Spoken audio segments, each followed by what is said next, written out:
দর্শক ১৯৩ খুব দুঃখজনক। গত দিন যখন আমরা আসলে শো করছিলাম তখন বলছিলাম যে টানা ৫টি ম্যাচে হার এবং ষষ্ঠ ম্যাচে গিয়ে অবশ্যই চাইবে ঢাকা ক্যাপিটালস জয়ের মুখ দেখতে। বাট ১৯৩ স্কোরটা খুব ভালো, এতটা স্কোর করার পরেও জয়ের দেখা মিলল না ৬ ম্যাচ শেষে ঢাকা ক্যাপিটালসের। সবাইকে ওয়েলকাম করছি বেলামে inside the BPL, powered by Summit Group. সঙ্গে রয়েছে মৌসুমী, আমার সঙ্গে আছেন ফর্মার ক্রিকেটার ইশতিয়াক আহমেদ এবং সেই সাথে রয়েছেন আমার ভীষণ ভালোবাসার একজন মানুষ, অত্যন্ত গুণী একজন অভিনয় শিল্পী এবং নির্মাতা রওনক হাসান। এবছরটা তার জন্য খুব জমজমাট, কারণ দারুণ সব সিনেমা রিলিজ হয়েছে, সেই গল্পেও আমরা যাব। বাই দ্য ওয়ে, গতকালকের ম্যাচ দিয়ে শুরু করতে চাই। একটু স্কোর কার্ডটা দেখবো, তারপর একটু একটু করে আলোচনা করব। স্কোর কার্ডটা দেখে নেই। বেশ দুঃখজনক, কালকে ঢাকা ক্যাপিটালসের জয়টা আমরা খুব করে চেয়েছিলাম, যে টানা 5টি ম্যাচে হার এবং এতটা একটা হাইপ তুলে তারা আসলে তাদের জার্নি শুরু করেছিল, সেই হাইপটা তারা ধরে রাখতে পারেনি। এবং মেগাস্টার শাকিব খান তিনিও আসলে পুরো টিম নিয়ে অলমোস্ট ব্যর্থ হলেন, অলমোস্ট না ব্যর্থই হলেন, কারণ 6টা ম্যাচ শেষ। লিটন দাস 43 বলে 79 রানের একটা দারুণ ইনিংস খেলেছিলেন। মুনিম শাহরিয়ার 47 বলে 52, সাব্বির রহমান 10 বলে 23। আগের ম্যাচে আমরা দেখেছি সাব্বির রহমানের দুর্দান্ত পারফরমেন্স। সিলেট স্ট্রাইকার্স জাকির হাসান 27 বলে 58, রনি তালুকদার 20 বলে 30, আরিফুল হক 15 বলে 28 করেছেন। অন্যদিকে রাকিম কর্নওয়াল 27 রান দিয়েছেন, 3টা উইকেট নিয়ে নিয়েছেন। রিচ চপলি 31 রান দিয়ে 1 উইকেট নিয়েছেন। তানজিম সাকিব নিয়েছেন 1টি উইকেট, 44 রান দিয়ে, বেশ খরুচে ছিল। অন্যদিকে ফারমানুল্লাহ 2টো উইকেট নিয়েছেন 37 রান দিয়ে। শুভম রঞ্জনে 2টো উইকেট নিয়েছেন 47 রান দিয়ে। মুস্তাফিজুর রহমান 1 উইকেট 31 রান দিয়ে। কি বলতে চাইবেন? ধন্যবাদ। দুঃখজনক আসলে, লিটন দাস ভালো খেলেছে। লিটন দাস এবং মুনিম শাহরিয়ারের 17 রান পার্টনারশিপও খুব একটা কাজে লাগেনি। একটা পর্যায়ে ভালো যাচ্ছিল তারা, কিন্তু আমার মনে হয় ওভারঅল স্ট্রাইক রেট, যে ধরনের স্ট্রাইক রেট মেনটেন করার, সেটা তারা করতে ব্যর্থ হয়েছে। তাদের 200 রানের বেশি হওয়া উচিত ছিল মনে হচ্ছিল যে একটা পর্যায়ে। এবং লিটনের যে অসাধারণ ব্যাটিং নৈপুণ্য কালকে প্রথমবারের মতো বিপিএলে দেখেছি, কিন্তু তারপরেও ইট ওয়াজ নট এনাফ। আমি একটু আমার খারাপই লাগছে ঢাকা ক্যাপিটাল যে ধরনের একটা জয় বোধহয় দরকার ছিল। এখনো সময় আছে। আই এম শিওর যে প্লেয়াররা, যারা অফিশিয়ালস, যারা এবার পৃষ্ঠপোষক ঢাকা ক্যাপিটাল, তাদেরকে উদ্দেশ্য করে একটা, আমার মনে হয় দে ডিজার্ভ ইট। কারণ এই ধরনের উদ্যোক্তা কিংবা এই ধরনের পৃষ্ঠপোষক যদি প্রথমবারে হতাশ হয়ে যায়, because we want people like them, people from the entertainment world to come to BPL, because entertainment এবং ক্রিকেট I'm sure একেবারেই মানে হবে, যেমনটা আমরা আইপিএল এ দেখে থাকি। এক্স্যাক্টলি। সো এই জন্য আমার মনে হয় যে এটা খুব প্রয়োজন, এই ঢাকা ক্যাপিটালস যেন ভালো খেলে এবং দুই একটা উপহার যেন দেয়, তাদেরকে দেয়। একেবারেই তাই। আমি রওনক হাসানের কাছে চলে যাব। কালকের ব্যাপারটা আসলে দুঃখজনক। ১৯৩ ব্যাড স্কোর না, হয়তো বোলিংটা আরেকটু ভালো করলে এদেরকে হয়তো মানে 18.4 ওভারে আটকে দিয়েছে। সো আরেকটু আগেই যদি আটকে দেওয়া যেত তাহলে হয়তো এতটা মানে 195 তারা করে ফেলতে পারতেন না। 193 কিন্তু মানে খারাপ স্কোর না, কিন্তু যদি বোলিং লাইন আপ যদি আমার অসাধারণ না হয় এই পিচে, মানে বিগত অন্যান্য খেলাগুলো দেখলে খুবই ব্যাটিং ফ্রেন্ডলি পিচ এবং খুব অনায়াসেই রান আসে ব্যাটে, তো সেই পিচে আসলে 193 আসলে এনাফ না। মানে আমার ভীষণ খারাপ লাগছে। আমি ঢাকার বাসিন্দা, ঢাকা ক্যাপিটালস আমাদের বড় ভাই শাকিব খান, ওনার টিম, তো মানে খুব করে চেয়েছিলাম একটি ম্যাচ জিতুক। এবং আমি মনে করি যে শেষ বলে আসলে কিছু নেই, কারণ আরও 6টি ম্যাচ আছে। এবং আমার কাছে মনে হয় অভিনয় এবং ক্রিকেট একদম সিমিলার। মানে আমি গতকাল পর্যন্ত কি করেছি কিছুই যায় আসে না। গতকাল পর্যন্ত আমি পৃথিবীর শ্রেষ্ঠ অভিনেতা হলেও ডাজন্ট ম্যাটার। আজকে আমি কি করছি সেটা হচ্ছে, এটা হচ্ছে ইম্পর্টেন্ট। আজকের এই ক্যামেরার সামনে শটে আমি কেমন অভিনয় করব, এটাই আসলে ম্যাটার করবে। আমার প্রিভিয়াস ইতিহাস ম্যাটার করে না। তো ক্রিকেট এবং অভিনয় এত বেশি রিলেটেড, যে কারণেই আসলে ক্রিকেটের সঙ্গে আরও বেশি সম্পৃক্ততা। তো আমি অবশ্যই আশা করি যে ঢাকা ক্যাপিটালস ঘুরে দাঁড়াবে। আরও 6টা ম্যাচ আছে। ক্রিকেট তো অনিশ্চয়তার খেলা,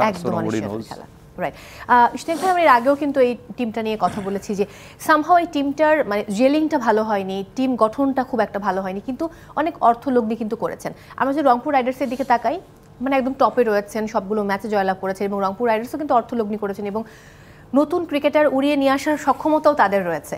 কিন্তু তাদের কিন্তু ওই কে কোথায় খেলবে এবং টিমটা খুব সুন্দর গোছানো। সো এই জায়গায় আর কি করা যেত, মানে ঢাকা ক্যাপিটালসের এই জায়গাটা নিয়ে আপনি কি বলতে চাইবেন?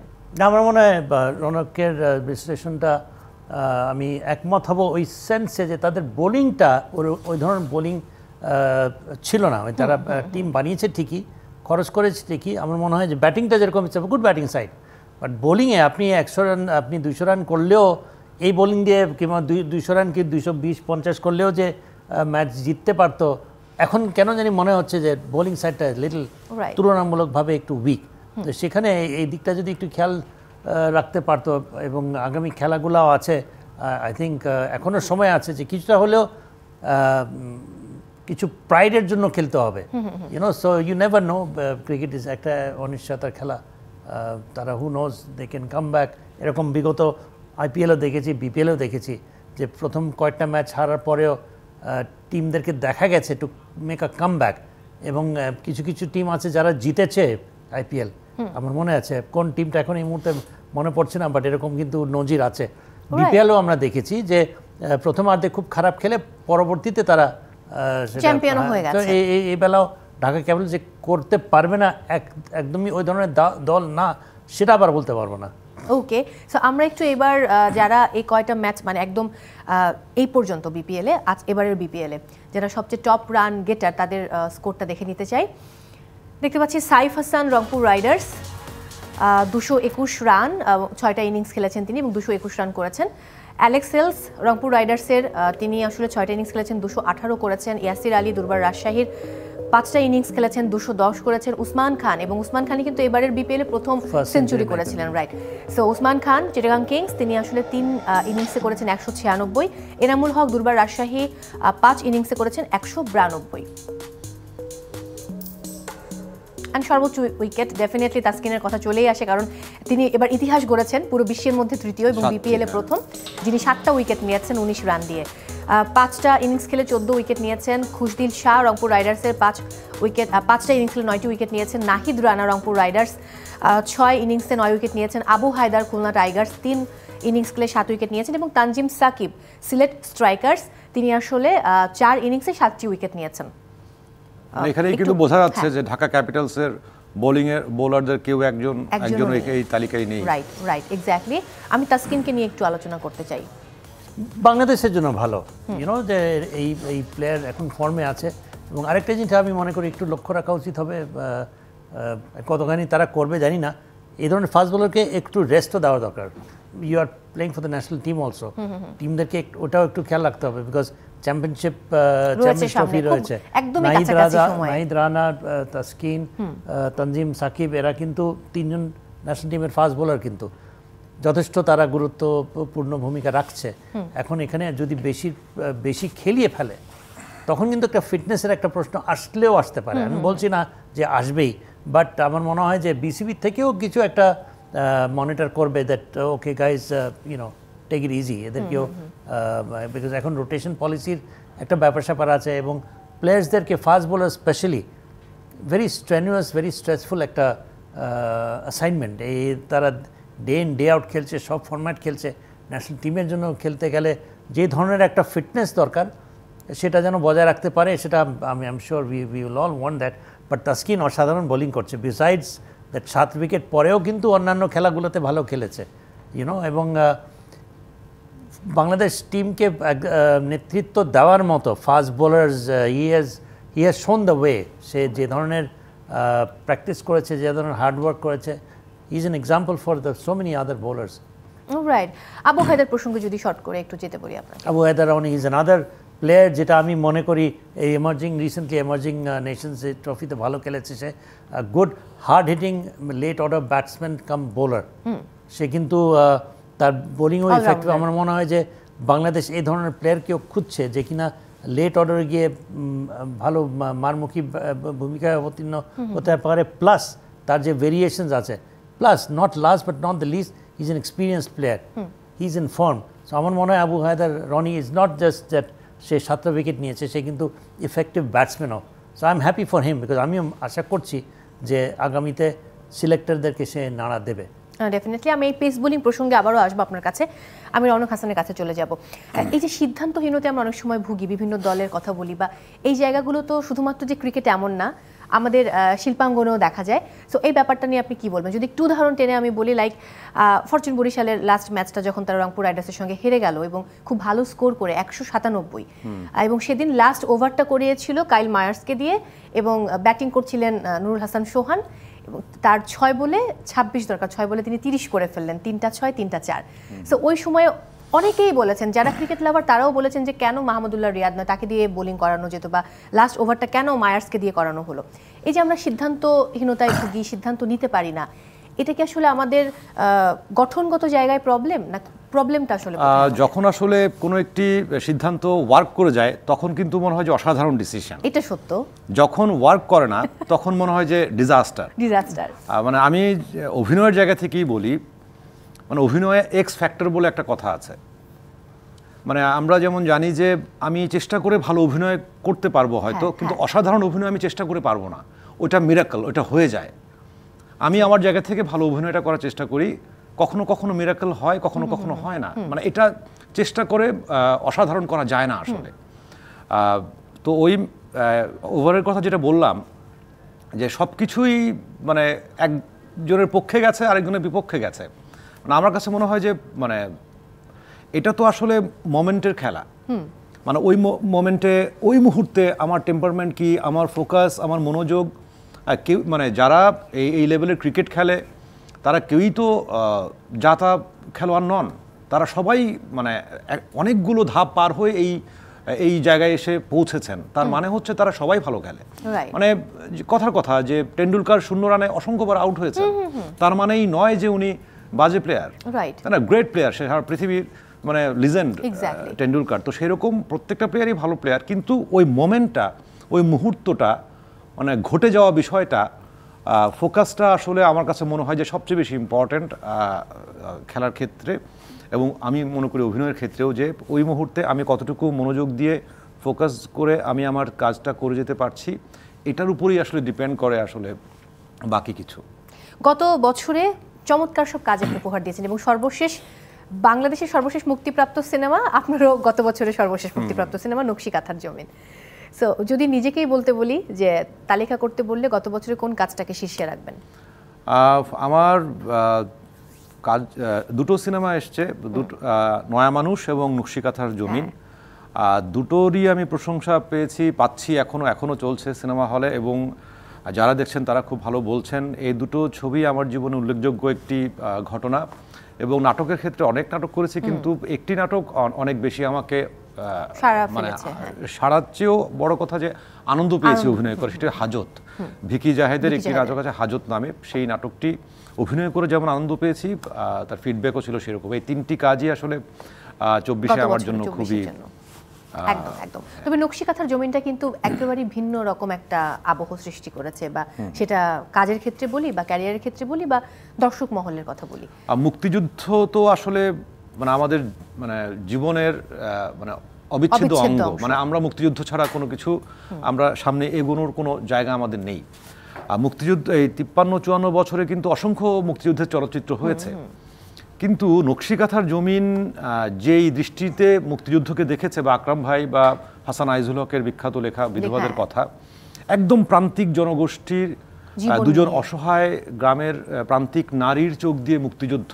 মানে আমরা অসংখ্য ছবিতে ঢাকা ইউনিভার্সিটির স্টুডেন্ট মুক্তিযুদ্ধের সময় গ্রামে গিয়েছে, গ্রামের লোককে সংগঠিত করে যুদ্ধ করেছে, এগুলো আমরা অসংখ্য দেখেছি। কিন্তু একদম প্রান্তিক জনগোষ্ঠী, কৃষক এবং একদম গৃহিণী, এরকম দুজন নারী এবং প্রান্তিক জনগোষ্ঠীর চোখে মুক্তিযুদ্ধটাকে এভাবে এর আগে বাংলাদেশে দেখা যায়নি। এবং আমি নিজে অভিনয় করেছি বলে না, আমি যখন প্রথম বড় পর্দায় দেখি আমি নিজেই ভীষণ মুগ্ধ হই যে এই সিনেমাটা বোধহয় আমাদের চলচ্চিত্রের আর্কাইভকে অনেক বেশি সমৃদ্ধ করবে, এবং এই সিনেমাটা 20 বছর পরেও আমার কাছে মনে হয় যে সমানভাবেই মানুষের কাছে সমাদৃত হবে। একেবারেই। একটা ছোট্ট প্রশ্ন অভিনেতাকে, আমি ছোট্ট ব্রেক থেকে ফিরে এসে তারপর প্রশ্নটা নিচ্ছি। দর্শক, সময় হয়েছে বিরতি নেবার। আপনারা দেখছেন বেলাম inside the BPL, powered by Summit Group. দর্শক, ফিরে এলাম ব্রেক থেকে। সবাইকে আরও একবার ওয়েলকাম করছি বেলাম inside the BPL, powered by Summit Group. সঙ্গে রয়েছে এবং সুমিমো আমার সঙ্গে আছেন ফর্মার ক্রিকেটার ইশতিয়াক আহমেদ, এবং সেই সাথে রয়েছেন আমাদের ভালোবাসার অভিনয় শিল্পী রৌনক হাসান। ইশতিয়াক ভাই, যে প্রশ্ন ছিল রৌনক ভাইয়ের কাছে, এখনই আপনি করে ফেলুন। হ্যাঁ, না সবসময় তো অভিনেতাদেরকে পাই না সেম শোতে, তো সেই সুযোগে না আমার প্রশ্ন হচ্ছে, এখন একটা অভিনেতা যখন কোনো একটা রোল করে, অবভিয়াসলি পারফরমেন্স একটা স্বীকৃতি তো সবাই চায়। আমরা ক্রিকেটারে যখন ব্যাটিং করি, বোলিং করি বা খেলি, আমরাও চাই যে কোনো না কোনো ভালো একটা কিছু যেন শুনতে পারি। তো অভিনয়ের পিছনে মূল ইয়েটা কি? I mean, you want to listen to good about your role, you are happy with your role, নাকি ওভারঅল মুভিটা ভালো হয়েছে সেটার প্রশংসা, সেটার বেশি ভালো লাগে না আমি আমার রোলটা, আমি যে রোলটা ছিল সেই রোল নিয়ে আমি সন্তুষ্ট, সেটা আমার কাছে পছন্দ। which is more important to you? একদমই ক্রিকেটের মতো।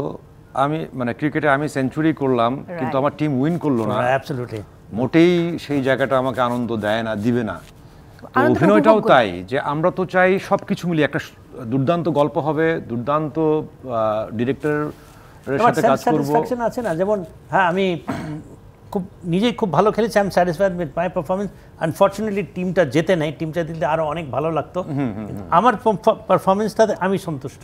তো সে ধরনের সেটা আসলে end of the day result তো আমরা তখনও জানি না যখন কাজটা করি। যেটা হচ্ছে যে যখন যে কোনো একটা চরিত্র আমি পাই, তখন আসলে ওই চরিত্রটা কতটা আমার পক্ষ থেকে সর্বোচ্চ মেধা, শ্রম, ফোকাস দিয়ে করা যায়, সেই দিকেই আসলে মনোযোগ থাকে। পরে দর্শক কিভাবে দেখবে কি দেখবে না, ওই ভাবনা তখন আর থাকে না। আগে তখন থাকে হচ্ছে আমার আগে ডিরেক্টর হ্যাপি হবে কিনা, ডিরেক্টর ওকে এক্সিলেন্ট বলে কাট বলবে কিনা, নাকি বলবে না আবার দাও।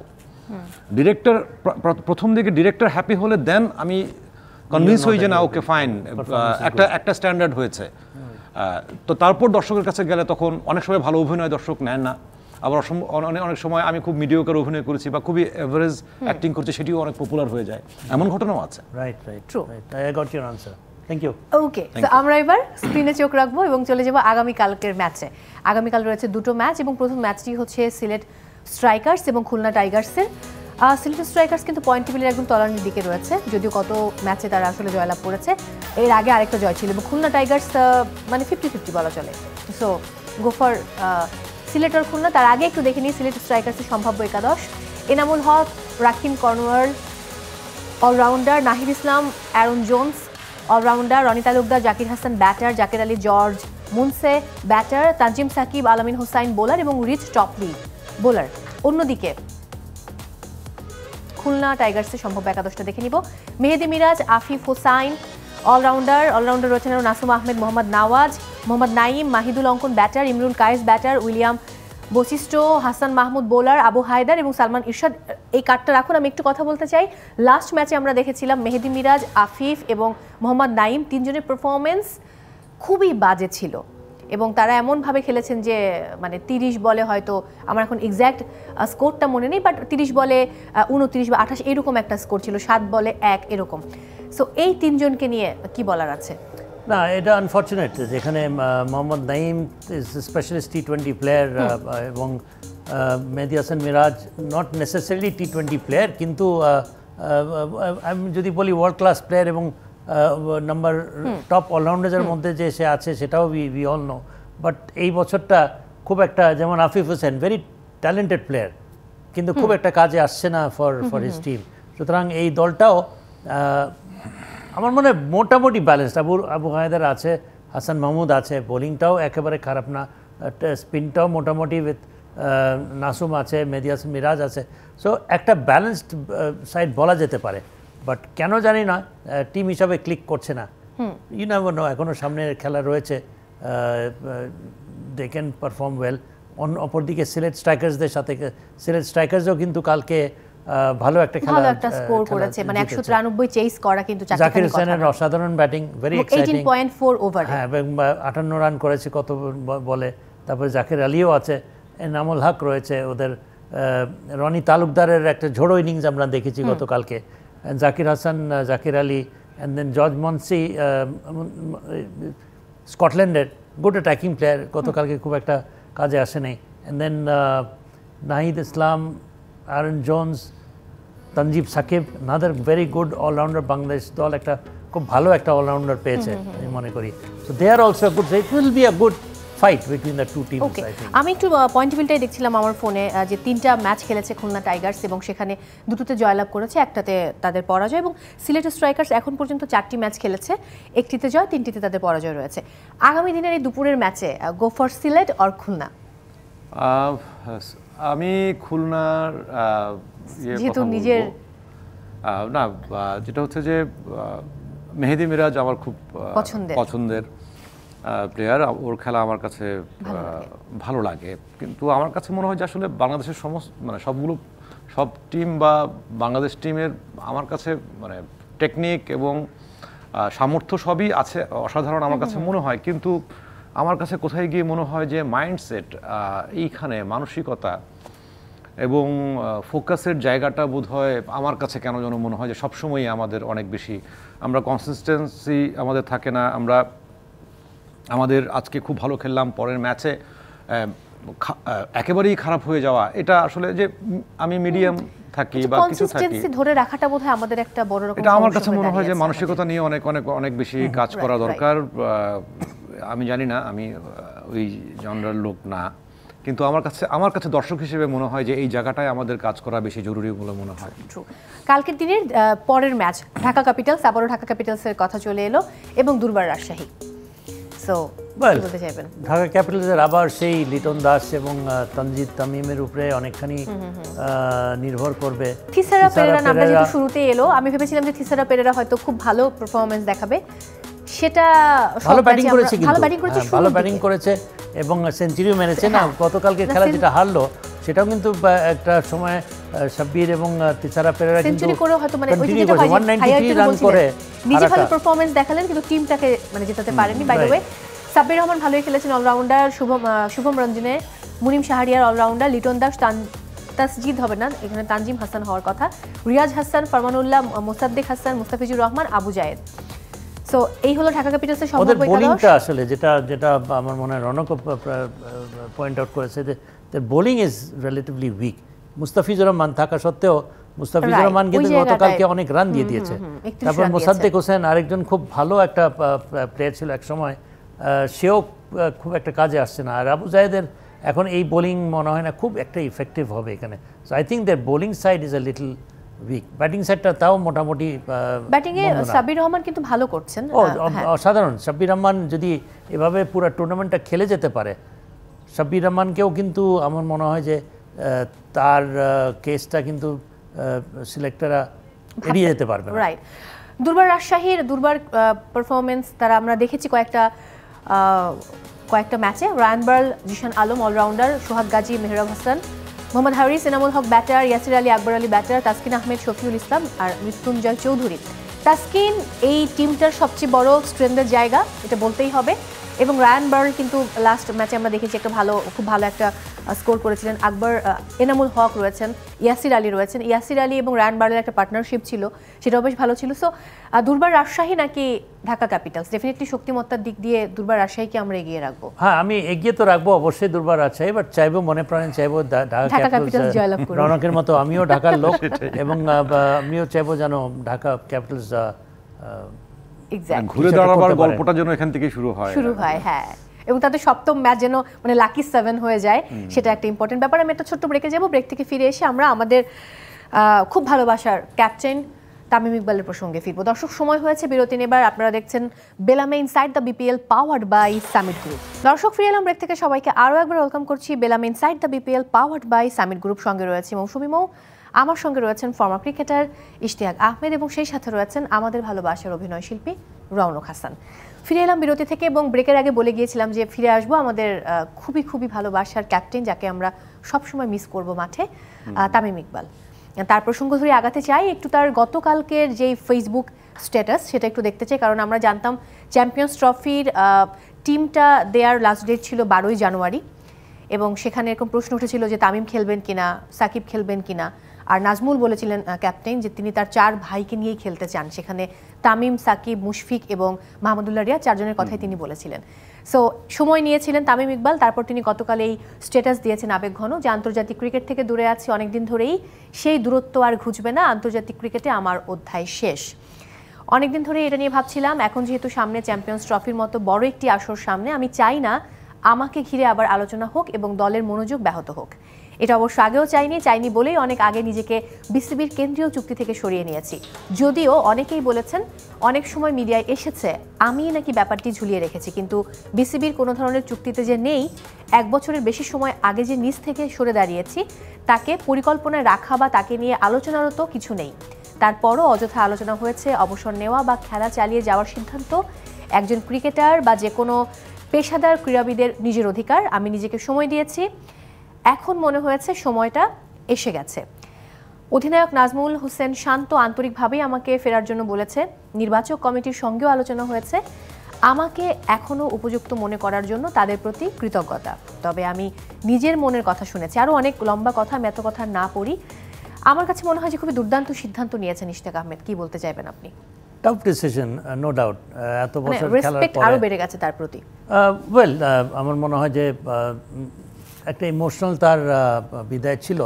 ডেফিনেটলি বছর খানিক আগে, যে আমার মনে আছে ওয়ার্ল্ড কাপের বিশ্বকাপের আগে, হ্যাঁ, সেটাও একটা আমার মনে হয় যে খুব একটা ভালো সিচুয়েশনে তাকে ফেস করতে হয়নি।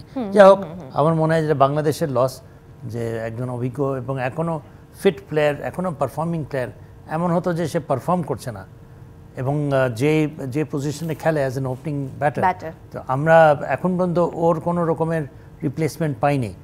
কবে পাবো উই ডোন্ট নো।